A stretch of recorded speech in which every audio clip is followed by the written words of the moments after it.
오늘 디모데후서 2장 1절부터 13절까지 말씀을 같이 보았습니다. 여기에 보면 그 병사가 나오고, 그리고 경기하는 자가 나오고, 그리고 농부가 나와요. 그러면 병사하고 경기하는 자하고 농부라는 이 세 가지가 나오는데, 이게 3절부터 6절까지 말씀이거든요. 이거를 잘 생각해 보면 병사라고 할 때 병사는 지금 뭘 쓰려고 했던 거냐면, 병사라고 하는 건 병사를 이렇게 모집하는 거잖아요. 군대 모집하는 거. 그러니까 모집을 하면은 자기 뜻대로 어떻게 못 하잖아요. 이제 모집이 됐으니까. 모집이 되면 자기 뜻대로 못 한다는 걸 얘기하려고 병사로 모집한다 이렇게 설명하려고 했던 거고, 그다음에 경기한다는 말이 나올 때는 경기는 어떻게 해요? 경기를 모집해요? 아니면 경기를 해요? 경기를 한다는 내용을 써요. 그러니까 승리를 얻기 위해서 경기를 한다, 이렇게 달린다, 경기한다. 옛날에 경기는 주로 달리는 걸 많이 했는데, 그 달린다, 경기한다, 그래서 이제 승리의 관을 위해서 달리는 거죠. 그 다음에 이제 농부라고 하는 거는 농부가 추수를 하는데, 농부가 먼저 곡식을 거둬들이고 농부가 먼저 이걸 이제 추수를 하게 될 것이다, 이런 얘기를 하는 거죠. 그러면 이 세 가지가 어떻게 되어 있어요? 연결되어 있죠, 그죠? 연결되어 있습니다. 그러니까 병사로 하는 것은 모집한다는 얘기고, 시작을 말합니다. 경기한다는 것은 이렇게 달려가는 걸 얘기하니까 그 과정을 얘기하는 거고요. 그 다음에 농부가 곡식을 거둬들이는 거니까, 추수하는 거니까 결과를 말하는 거죠, 그죠? 그래서 시작과 과정과 결과를 말한다. 여기에 왜 세 개를 전혀 다른 얘기를 이렇게 세 개를 이어서 쭉 써놓는 거냐면, 사람이 시작이 있으면 과정이 있고, 과정이 있으면 반드시 결과가 있다, 그런 얘기입니다. 그러니까 그리스도인의 그 신앙생활도 똑같아요. 신앙생활도 반드시 시작이 있어요. 그리고 과정이 있고, 그리고 결과가 있습니다. 이거를 삼일길이라고 합니다. 그러니까 애굽하고 광야하고 가나안, 이렇게 과정이, 이게 세 가지의 그 길을 설명하는 것은 삼일길을 설명해요. 그래서 아브라함도 삼일길을 가서 이삭을 드리게 되었고, 이삭을 드렸을 때 그냥 이삭을 받은 게 아니고 어린 양을 잡아가지고 하나님이 어린 양을 받으시죠. 그러니까 이삭도 구원받아야 할 하나님의 백성이었던 거죠. 어린 양이 다 구원해야 되니까 그런 내용이에요. 그러니까 예수 그리스도에 대한 이야기를 설명하려고 할 때 우리가 신앙생활의 과정을 반드시 삼일길을 가야 된다라고 하는 것을 이야기하는 거죠. 이 세 가지를 통해서 모집하고 경계하고 그 다음에 추수한다, 이렇게 시작과 과정과 결과를 이야기하는 거죠. 이렇게 하나님 앞에 이제 쓰임 받으려면 반드시 어떤 사람이 돼야 되냐 하는 것은, 여기 2장에 쭉 밑으로 쭉 내려가 보면요, 그 20절, 21절, 20절, 21절에 보면 그릇에 대한 얘기가 또 나와요. 그릇은 이렇게 움푹 파인 걸 그릇이라고 그러죠. 이렇게 볼록하게 나온 걸 그릇이라고 하지 않고, 그릇을 거꾸로 덮어놓고 쓰진 않잖아요. 그릇을 이렇게 바르게 놓으면은 움푹 이렇게 파였단 말이에요. 이게 꼭 배처럼 말이에요. 배도 거꾸로 뒤집어서 물에다 띄워놓지 않잖아요. 배를 바로 이렇게 놓으면은 이렇게 움푹 파였잖아요. 그걸 뭐라 했다고요? 우리 마음이라고. 그리고 그릇도 마찬가지예요. 그릇도 이렇게 엎어놓지 않고 바로 놓으면은 이렇게 움푹 파였잖아요. 우리 마음과 같은 거란 말이에요.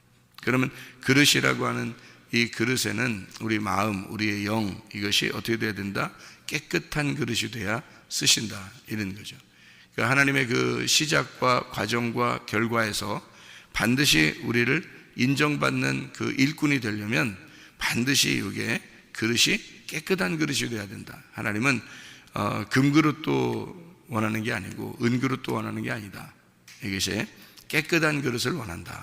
정결한 거, 그 정결하다, 깨끗하다, 거룩하다, 같은 말이에요. 그러니까 깨끗하다, 정결하다, 거룩하다. 그래서 깨끗한, 정결한, 거룩한 여자를 주님의 신부로 맞아들여요. 그래서 그 깨끗한 사람, 거룩한 사람, 정결한 사람, 이거를 신부라 그렇게 말합니다.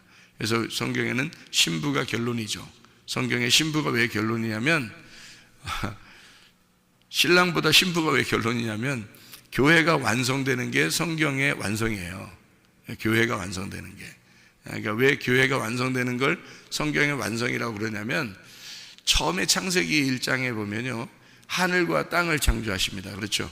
하늘과 땅을 창조해서 하늘이 땅이 되고 그게 이제 먼저 이루어지는 건데 땅이 또 하늘이 되는 게 완성이에요. 그러니까 시작은 하늘이 땅이 되는 게 시작이고요, 완성은 땅이 하늘이 되는 게 완성이에요. 그게 성경. 그러니까 처음 창세기 시작은 하늘에서 땅이 되는 게 그게 시작이에요. 그러면 이제 요한계시록에 가면 땅이 하늘이 되는 거예요. 그게 이제 천국의 완성이에요. 그러니까 먼저는 하늘이 땅이, 그다음에 나중에는 땅이 하늘이 되는 거예요. 그러면 하늘이 땅이 되는 거는 어떤 의미냐면요, 신랑이 신부를 만나는 겁니다. 그게 이제 하늘이 땅이 되는 거예요. 그러니까 하늘에 계신 분이 땅으로 내려오지 않으면 만날 수가 없어요. 인간이 어떻게 하나님을 만나겠어요? 그러니까 하나님 존재를 우리가 하나님 존재가 있느냐 없느냐 그건 중요한 게 아니에요. 왜 중요한 게 아니냐면 예수 그리스도가 이 땅에 내려오면 존재하는 거고, 하나님이 안 내려오면 우리한테는 존재하는 게 아니에요. 예수님으로 안 내려왔는데 우리한테 하나님이 무슨 소용이 있어요? 그죠? 하늘에 계시는데 우리하고 무슨 상관이 있냐고. 예수님으로 내려오니까 우리하고 상관이 있는 거예요. 그러니까 비로소 하나님 계신가 보다, 그냥 계시네, 이렇게 하는 거지.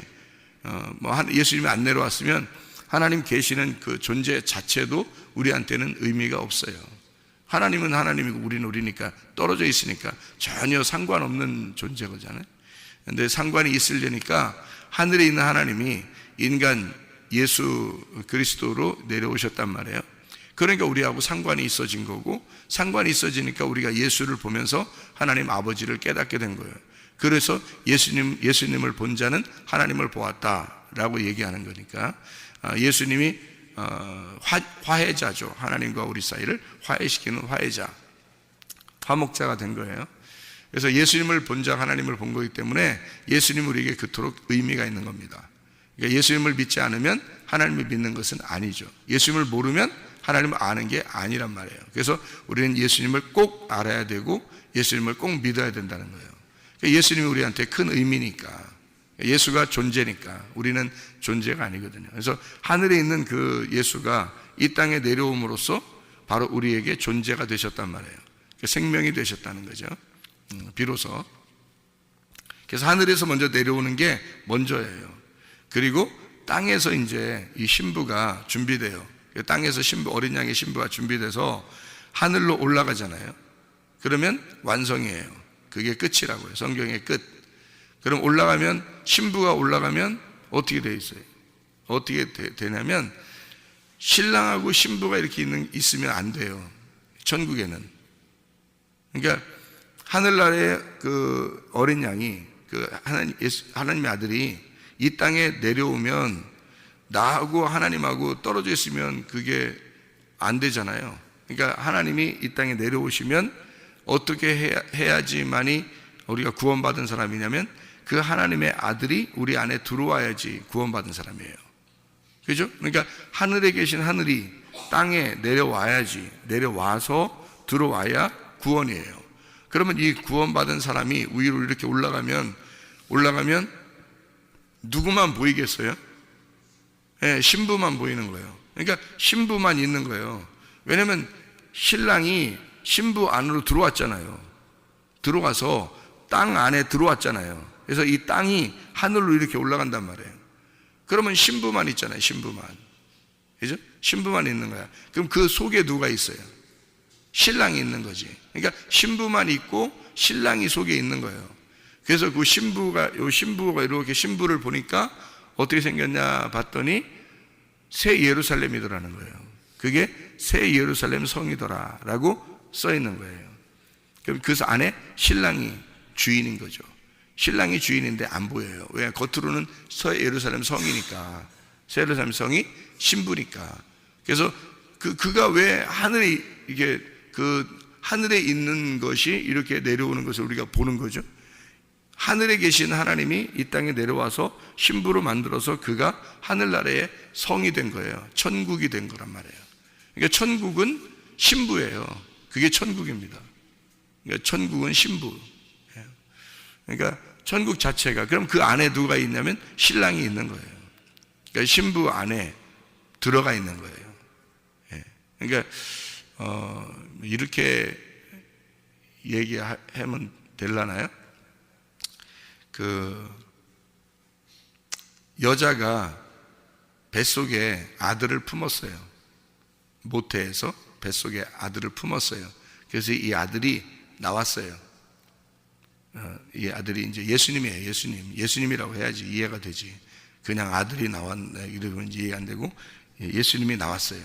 말씀입니다. 말씀이 나왔어요. 그래서 이 말씀이 나의 신랑이 됐습니다. 예수님이 나의 신랑이 되었어요. 신랑이 이제 이렇게 둘이 결혼을 했어요. 둘이 결혼해서 신랑이 이 신랑이 신부의 치마폭에 이렇게 들어갔어요. 그래서 우리가 볼 때는 신부만 보여. 근데 그 안에 사실 신랑이 들어가 있어요. 같이 이렇게. 그래서 원래는 그 여자의 뱃속에 아들이 있었는데, 하나님의 아들 말씀이 있는데, 그 말씀이 나와서 나의 신랑이 되었다고요.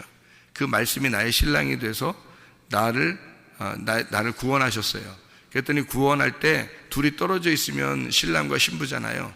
근데 둘이 이제 이 치마폭에 들어갔단 말이에요. 그래서 서로 하나가 됐어요. 부부가 됐어요. 그랬더니 사람들이 보니까 신부만 보여. 신랑 어디 있어요? 내 안에 있어요. 이렇게 된 거예요. 그러니까 내 안에서, 말씀이 내 안으로 들어와서 내 밖으로 나왔다가 내 안으로 다시 들어와서 완성을 된다는 거죠. 이렇게. 그러니까 하늘나라에 올라가면 신부만 보이고 그 신부 안에 신랑이 있다. 그 신랑이 말씀이에요. 그러니까 말씀을 품은 신부가 천국인 거예요, 여러분. 그러니까 말씀을 품은 신부가 천국인 거예요. 그가 신랑이에요. 말씀이 신랑이에요. 그러니까 하나님 말씀을 제대로 진리를 알아야 된다는, 진리를 품어야 된다 하는 게 그 진리 안에서 있어야 된다. 그래서 이 그릇 안에 담긴, 원래 그릇이 중요한 게 아니죠. 원래 담긴 게 중요하죠. 금을 담았으면 금 그릇이 되는 거고요. 과일을 담았으면 과일 그릇이 되는 거예요. 그러니까 그릇은 뭘 담으려고 있는 거잖아요. 근데 이 그릇이 깨끗하지 않으면 안 담긴다는 거죠. 그러니까 하나님의 영이 내 그릇, 내 마음, 깨끗한 마음에 하나님의 영이 담겨야 되는 거예요. 그러니까 하나님의 영은 내가 깨끗할 때 담기는 거예요. 왜냐하면 그 영이 깨끗하니까, 하나님의 영이 거룩하니까. 그래서 거룩한 영은 내 마음, 깨끗한 마음에 담기는 거란 말이에요. 그릇에. 그래서 그런 사람만 좋은 일꾼이 된다 하는 거죠. 그릇 혼자 일하는 게 아니에요. 담겨서 일하는 거예요. 그래서 깨끗한 그릇이 돼야 담기기 때문에, 그래서 깨끗한 그릇을 만들어라. 너는 깨끗한 그릇만 만들면 돼. 네가 뭘 담으려고 해서 그런 게 아니고 하나님이 담겨지는 거예요, 거기에. 그러니까 너는 깨끗한 그릇만 되면 되는 거예요. 그러니까 신부만 되면 신랑은 거기에 담기는 거예요. 깨끗한 신부만 되면. 근데 깨끗한 신부가 안 되고 더러운 신부예요. 음녀예요. 그러면 아무리 음녀가 막 남자들 홀이고 막 이렇게 유혹하고, 아무리 음녀가 그래도 진짜 거룩하신 하나님은 그 여자에게 유혹당하지 않습니다.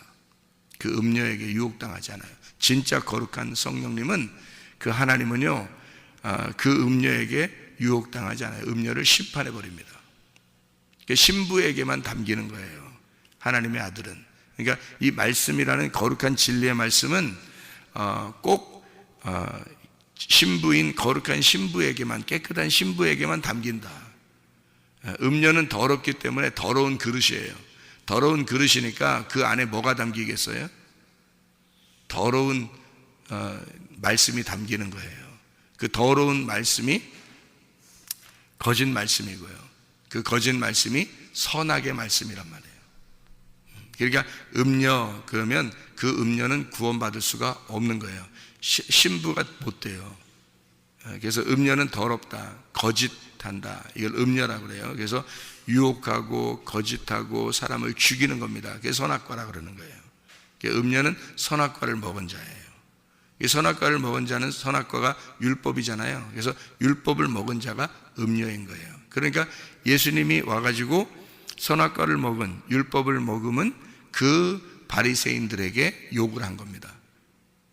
무슨 말인지 알겠죠? 그러니까 예수님이 그 사람들이 뭐 인간적으로 볼 때 나빠서 그런 게 아니에요.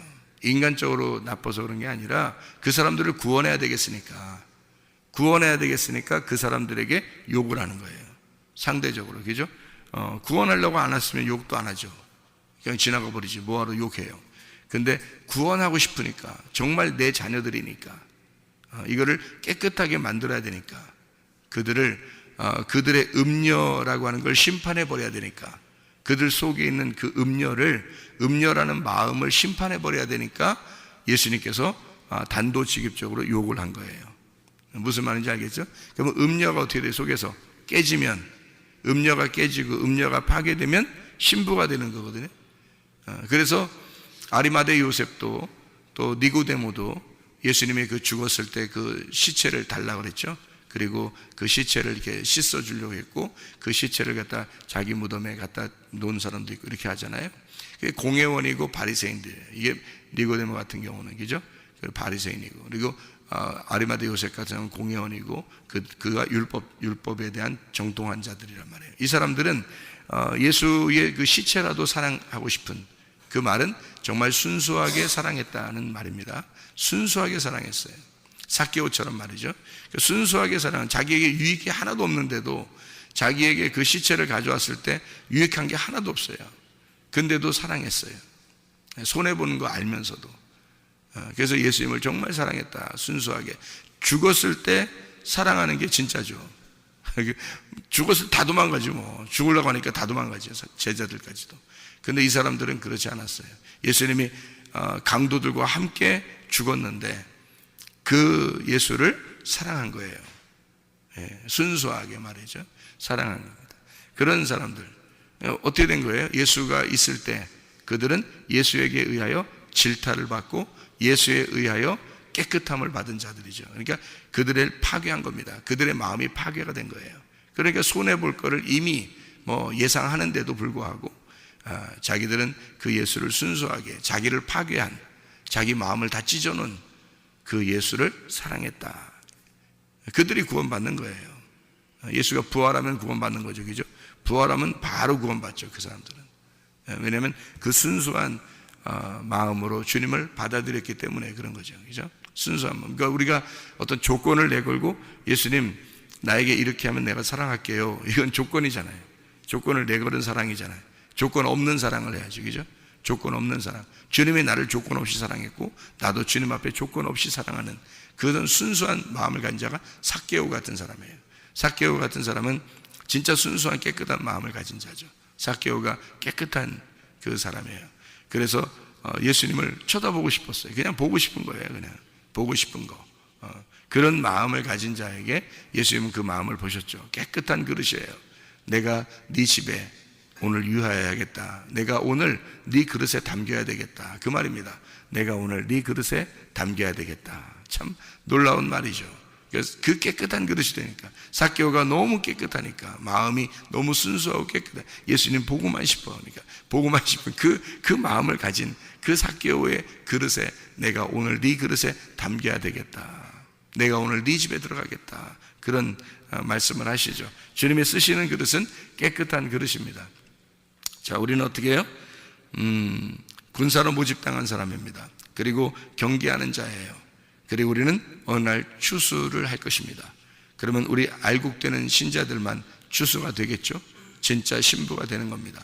그러면 이 진짜 신부가 천국이 되는 거예요. 그 안에 예수님을 품고 천국이 되는 거죠. 그게 천국이라는 하는 그런 내용입니다. 성경에서요. 여기 한 말씀만 읽고 설명하고 마치죠.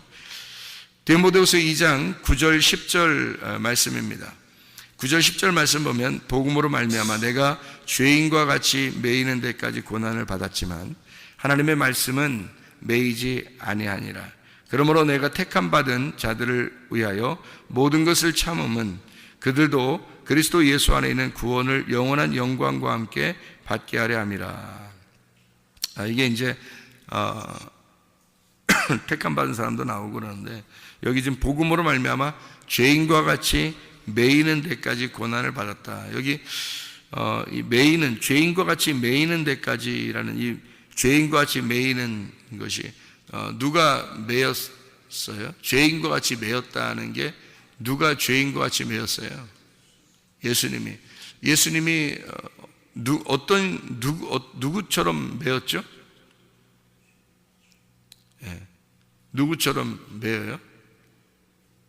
누가복음 23장에 여러분이 보면은 예수님이 누가복음 23장에 제가 읽어드릴게요. 23장 32절 33절 보면 또 다른 두 행악자도 사형을 받게 되어 예수와 함께 끌려가니라. 해골이라 하는 곳에 이르러 거기서 예수를 십자가에 못 박고 두 행악자도 그렇게 하니 하나는 우편에 하나는 좌편에 있더라. 해골이라는 곳, 이래서 이게 해골이라는 것을 여러분 뭐라고 그러냐면 이게 칼바리아라고 그러거든요. 이게 라틴어로. 근데 이걸 뭐라면 이게 갈보리예요. 여러분 갈보리 언덕에 뭐 주님이 달려돌아가셨다는 갈보리 십자가에 뭐 달려 이렇게 얘기하는 게 찬양하는 그런 게 해골이라는 장소가 갈보리라는 장소입니다. 그 전설에 의하면 아담의 두개골이 있는 곳 이게 갈보리라 그럽니다. 그러니까 아담의 두개골이 있는 곳이 갈보리. 그래서 아담의 두개골이 있는 곳에 주님이 십자가에 달려 돌아가셔서 아담의 모든 죄를 다 끝내셨다. 이게 갈보리 언덕입니다. 해골이라고 하는 곳에 이르렀는데 거기 두 행악자가 있었어요. 같이 돌아가셨다고 하는 건 예수님을 무슨 취급을 한 거예요? 두 행악자로 취급을 한 거예요. 그러니까 행악자라고 하는 것이 누군가라는 걸 알면 되겠죠, 그죠? 행악자가 뭐냐라는 것을 우리가 알면 되겠죠. 근데 그 행악자 우리가 여기 누가복음 23장 이제 39절도 또 달린 행악자 중 하나는 비방하여 이르되 내가 그리스도가 아니냐 너와 우리를 구원하라 그렇게 했고요. 하나는 또 다른 행악자입니다. 또 다른 행악자는 그 사람을 꾸짖어 이르되 네가 동일한 정죄를 받고서도 하나님을 두려워하지 아니하느냐라는 그런 이야기를 했거든요. 그 행악자 이게 카쿨고스라는 단어입니다. 여기 행악자라는 단어가 이 카쿨고스라고 하는 매여 있는 그 죄인입니다. 그 행악자라는 건데요. 이게 도둑이기도 하고요, 강도이기도 합니다. 그러니까 도둑이면서 강도인데요. 이게 행악자라고 그러는 거예요. 그래서 예수님이 강도들과 같이 이게 죽임 당하셨다 이렇게 얘기하는 거거든요. 근데 하나는 왼쪽에 하나는 오른쪽에 있어요. 두 행악자가요. 그러니까 한쪽 편에 있는 행악자는 예수님을 비방했고 또 한쪽 편에 있는 행악자는 예수님 보고 자기를 기억해 달라고 그렇게 이야기를 했습니다. 그러니까 틀림없이 이게 어디에서 어디로 바뀌어야 되냐면 왼쪽과 오른쪽이라고 나와 있는 그 행악자는 왼쪽에서 오른쪽으로 바뀌어야 된다는 거죠. 가운데 예수님이 십자가에 달려 돌아가셔서 그게 딱 이게 중간에 있는 것을 일부러 표현한 거예요. 왜 그러냐면요, 중간에 있으면서 한쪽에서 한쪽으로 옮겨야 되기 때문에 그렇습니다. 그러니까 예를 들어서 니고데모가 예수님을 만나기 전에 어디에 있었겠어요? 왼쪽에 있었어요. 근데 예수님을 만나고 자기 가슴이 찢어진 거예요. 그리고 오른쪽으로 옮기는 겁니다. 그러니까 이제 순수한 예수님을 사랑하는 자가 된 거죠. 아리마대 요셉이라는 사람이 예수님 만나기 전에는 왼편에 있었습니다. 그런데 예수님을 만나고 난 다음에는 오른편으로 간 거죠. 그래서 예수님을 순수하게 사랑하게 된 거고요. 삭개오라는 사람도 예수님의 왼편에 있었는데 예수님을 만나고 오른편으로 간 거죠. 이렇게. 그래서 왼편에 있는 자가 오른편으로 가는 거예요.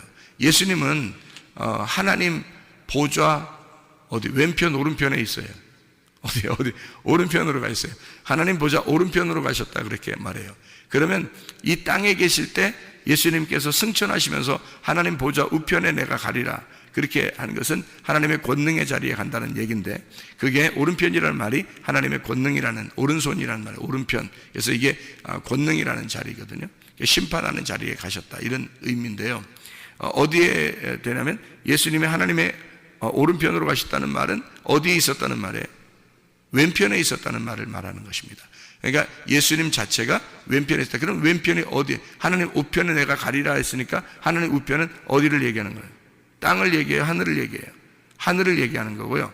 하나님 왼편이라고 하는 건 땅을 얘기하는 거예요. 그러니까 하나님의 오른편은 하늘을 얘기하고 하나님의 왼편은 땅을 얘기하는 거예요. 그래서 땅에서 하늘로 올라가셨다 이렇게 얘기하는 겁니다.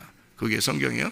그러면 왼편의 강도하고 오른편 강도하고 차이를 우리가 두면은 한쪽에 있는 강도나 왼쪽이나 오른쪽이나 똑같은 강도예요. 똑같은 강도. 그런데 이 똑같은 강도가 왼편에서 오른편으로 갔다. 제가 여러분 그 성경을 쭉 이렇게 보면 예레미야 23장 30절에 도둑질 가나브라는 도둑이라고 나오는데요. 무슨 도둑일까? 그걸 생각을 해야 돼요. 그러니까 성경에 도둑 그러면 다 도둑놈인 줄 알아요. 그러니까 우리는 뭘 훔치는 걸 도둑놈이라고 그러죠. 가나브인데 이게 우리 한번 찾아봐요. 여러분이 그냥 말하면 이해를 어떻게 할지 모르니까 예레미야 23장 30절 그래야 이해를 할 수 있어서요. 예레미야 23장 30절이요. 여호와의 말씀이라. 그러므로 보라, 서로 내 말을 도둑질하는 선지자들을 내가 치리라. 자, 뭘 도둑질했다고요? 내 말을 도둑질했다는 거죠. 그러니까 무슨 도둑놈이냐면 말씀 도둑놈이에요. 말씀 도둑놈. 그러니까 성경에는 그냥 이렇게 막 도둑놈 그러면 여러분 물건이 넘치고 이런 게 아니고요. 말씀 도둑놈을 얘기하는 거예요. 그게 거짓 선지자고요. 그러니까 종교 지도자들을 말하는 겁니다. 말씀 도둑놈이죠. 그러니까 하나님의 말씀을 제대로 알지 못하고 증거하는 자들, 이게 도둑놈이에요. 그러니까 말씀 도둑놈이죠. 그러니까 성경 모르면 도둑놈이에요. 그게 거짓 선지자라고 그러는 거고요. 성경에서 말하는 그건 잘못된 겁니다. 목사하지 말아야 되고요. 그런 사람들은. 호세아를 한번 더 보죠. 호세아서 6장 9절이요. 6장 9절. 강도 떼가 사람을 기다림같이 제사장의 무리가 세겜길에서 살인하니 그들이 사악을 행하였느니라. 제사 드린 거, 이게 강도라는 거예요. 제사 드린 거. 호세아 7장 1절. 내가 이스라엘을 치료하려 할 때에 에브라임의 죄와 사마리아의 악이 드러나도다. 그들은 거짓을 행하며 안으로 들어가 도둑질하고 밖으로 떼지어 노략질하며 이렇게 되어 있습니다. 그러니까 그들이 그 거짓을 행하고 안으로 들어가 도둑질하고 이게 다 뭐예요? 제사 지내는 걸 얘기하는 겁니다. 그러니까 말씀 도둑놈들을 얘기하는 거죠. 뭐 그런 게 이게 가나브라는, 이게 7장 1절에도 이게 가나브라는 말이고요. 예레미야 23장 30절도 가나브라는 얘기고, 호세아 6장 9절에는 이게 강도거든요. 게두드라는 강도. 예, 군대, 도둑대, 이 가다드 모여서 이게 같은 상처를 입히는 강도들, 이렇게 표현하는 게 구드, 이게 공격하다, 침략하다라는 말입니다. 그러니까 성경에서는 여러분이 이제 우리가 생각해야 될 일들이 뭐냐면, 그 요한복음을 다시 한번 가봐요. 여기 요한복음. 그럼 요한복음 12장 6절을 봐요. 요한복음 12장 6절. 이렇게 말하면 가난한 자들을 생각함이 아니요 그는 도둑이라 돈꾀를 맞고 거기 넣는 것을 훔쳐감이더라. 이게 누구를 얘기해요? 가룟 유다예요. 향유 옥합 깨뜨려서 예수님의 그 발에 붙고 머릿돌로 그 발을 씻은 여자가 나오죠. 이게 그랬더니 가룟 유다가 가룟 유다가 뭐라 그러냐면 이걸 300데나리온에 팔아서 가나안들에게 주면 더 좋았을 텐데, 그러니까 이 사람은 지금 세상 걸 얘기하는 거죠, 그죠? 세상 거. 근데 예수님은 뭐라고 여기다 성경에 이제 요한복음에 쓰는 거냐면 이 사람은 도둑놈이다 이렇게 써놓은 거죠. 그러니까 예수님에 대한 것이 예수가 없는 구제, 예수가 없는 기도, 예수가 없는 말씀, 이거는 다 도둑놈이에요. 그러니까 가룟 유다가 뭐 성경을 몰라서 이런 도둑놈이다 이런 얘기가 아니에요. 뭐 훔쳐서 도둑놈이란 얘기가 아니라 말씀보다 앞서 나간 말씀을 도둑질한 놈이란 얘기예요. 그러니까 성경에 말하는, 물론 돈을 훔쳤죠. 돈 훔쳤는데 그걸 의미적으로 보면 이게 예수 없는 제자란 말이에요. 그러니까 예수를 중심으로 두지 않는 제자, 이게 도둑놈이죠. 그러니까 성경에 말하는, 우리가 그런 사람이 되지 않으려면 우리가 예수가 우리 속에 중심이 되어야 하고 예수가 우리의 주인이 되셔야 되죠. 요한복음 10장에, 요한복음을 봤으니까 요한복음 10장에 18절 말씀이요. 요한복음 10장 18절. 이를 내게서 빼앗는 자가 있는 것이 아니라 내가 스스로 버리노라. 나는 버릴 권세도 있고 다시 얻을 권세도 있으니 이 계명은 내 아버지에게서 받았노라. 이렇게 되어 있습니다. 그러니까 그 빼앗는 자가 원래 있어요. 근데 예수님이 십자가 못 박혀 돌아가시려고 하는 것은 그들 때문에 무서워서 그렇게 되는 게 아니라 자기는 이 자기 목숨을 빼앗기러 왔다는 거죠. 자기 스스로가 빼앗기러 왔다. 그래서 요한복음 10장 1절에 보면 너희에게 이르노니 문을 통하여 양의 우리에 들어가지 아니하고 다른 데로 넘어가는 자가 절도며 강도다라는 얘기를 했어요. 레스테스라는 단어인데요. 이게 강도, 이게 뭐겠어요? 아까 구약에 지금 아까 읽었죠. 희생 제사 드리는 자들을 얘기하는 겁니다. 그러니까 제사장들을 얘기하는 거고 희생 제사를 드리는 자들, 율법사들, 바리새인들을 얘기하는 거예요. 그러니까 종교 지도자들을 얘기하는 겁니다. 그들이 강도다라는 것을 설명하려고 쓴 거예요. 그러니까 먼저 들어가. 그러니까 원래 울타리 치고 주님께서 오셔야 되는데 목자가, 근데 그 울타리 너머로 도둑놈들이 먼저 들어왔다는 거예요. 그래서 양들에게 먼저 가르친 것이 있다는 거죠. 그들 양들을 도둑질해 간 거죠. 양들의 마음을 도둑질해 간 거. 이게 강도라는 거예요. 요한복음 10장 8절 말씀에 보면요, 나보다 먼저 온 자는 다 절도요 강도니 양들이 듣지 아니하였느니라. 진짜 주님의 양은요 그들의 말을 듣지 않습니다. 진짜 양은 진리가 올 때까지 기다려요. 그러니까 다시 말하면 진리가 오면 딱 구분해냅니다. 그래서 선한 목자, 내 목자가 누군지, 진리가 무엇인지, 하나님의 말씀이 어떠한지 그 복음을 정확하게 깨달아요. 진짜 양이면요. 근데 진짜 양이 아니면 구분이 안 와요. 어떤 말씀 들어도 다 그냥 좋은가 보다 이렇게 생각해요. 그게 자기가 마음이 좋아서 그런 게 아니에요. 마음이 좋아서 그런 게 아니라 도둑놈에게 연행된 겁니다. 뭐냐면 귀가 가리워져서, 이게 미련해서, 그래서 미련한 자와 사귀게 된 거고 귀가 둔해진 겁니다. 그래서 무슨 말인지 구분이 안 간 거예요. 진리의 말이 무엇인지 정확하게 구분이 되죠. 여기 도둑놈은 진짜 이 세상의 도둑놈이라고 누군가 설명한다면 그 사람은 아직 말씀을 못 깨달은 자예요. 그가 강도입니다. 이거는 그 얘기를 하는 게 아니에요. 구약 성경을 통해서 신약이 해석이 돼야 되거든요. 이게 어떤 강도냐면 희생 제사 드리는, 다시 말하면 하나님의 말씀을 깨닫지 못한 자, 먼저 온 자들, 이런 얘기예요. 그런 강도가 와서 사람들을 도둑질해 가는데 진짜 목자가 오면, 다시 말하면 진리의 말씀이 오면 너를 진리 가운데 인도할 거다. 진리의 말씀이 와서 너를 진리 가운데, 그래서 양들은 그의 음성을 듣게 된다. 선한 목자의 음성을 듣게 된다. 그 진리의 말씀을 듣게 된다. 그런 말입니다. 자, 디모데서 2장 9절 말씀에 복음으로 말미암아 내가 죄인과 같이 매이는 때까지 고난을 받았으나, 자, 무슨 말인지 알겠죠? 행악자처럼 내가 강도짓을 했다, 그 말이에요. 내가 강도짓을 해서 그렇게 살았으나, 내가 제사도 많이 드리고 하나님 앞에 예배 드린다고 열심히 했는데, 그러나 사실은 내가 강도요 절도요 내가 도둑놈이었다. 내가 그렇게 매였었다. 근데 나를 위하여 예수가 나를 위하여 그런 나를 위하여 행악자인 나를 위하여 주님이 죽으셨다. 그래서 나도 그들을 위하여 죽기로 결심했다. 이게 죄에 대해서 매인 자가 되었다 이런 말입니다. 무슨 말인지 이해가 되시나 모르겠어요. 바울이 자기가 행악자였는데 자기가 진짜 말씀에 대해서 진리를 모르고 하나님에 대해서 예수에 대해 잘 모르고 자기가 진짜 희생제사드리고 정말 많이 안다고 말씀을 율법을 많이 아는 그 율법 안에서 사람을 죽이는 정도까지의 율법의 열심자였는데 그 나를 위해서 그런 강도인 나를 위해 왼편의 강도인 나를 위해 예수가 죽으셨더라. 그걸 알았다 자기가.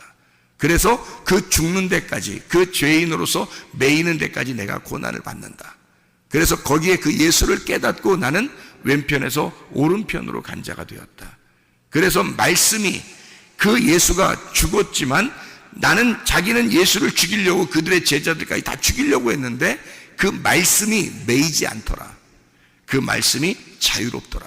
그 말씀이 부활에 있더라. 그래서 자기는 그 말씀을 계속 매어 놓으려고 했었으나 그 강도였는데 아니더라. 그 말씀은 자유더라. 그가 부활했더라. 그래서 자기는 그 죄인에 있을 때 그 복음에 의하여 복음으로 말미암아 죄인과 같이 매이는 데까지 내가 고난을 받아. 근데 그 말씀이 전혀 매이지 않더라. 자기는 그 자기처럼 똑같은 그 강도짓을 하는 자들에게 복음을 증거함으로써 자기는 그 매이는 데까지 계속 그것을 복음을 증거하고 다니는 계속 매이는 사람으로 죄인으로서 계속 살아가고 있는데 근데 복음은 전혀 매이지 않더라. 내 속에 있는 이 말씀은 전혀 매이지 않더라. 그 말씀이 자유하더라. 여러분 그 말씀이 그 진리가 여러분을 자유케 하는 겁니다. 여러분은 이 땅에 있는 것으로 자유한 게 아니에요.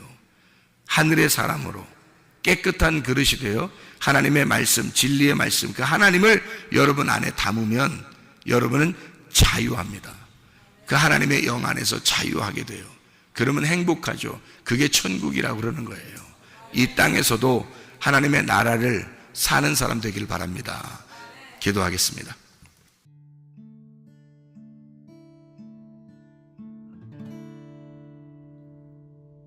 내 속에 내가 너무도 많아서 당신을 쉴 곳 없네. 내 속에 헛된 바램들로 당신을 변할 곳 없네. 내 속에 내가 어쩔 수 없는 어둠 당신의 쉴 자리를 뺏고 내 속에 내가 이길 수 없는 슬픔 무성한 가시나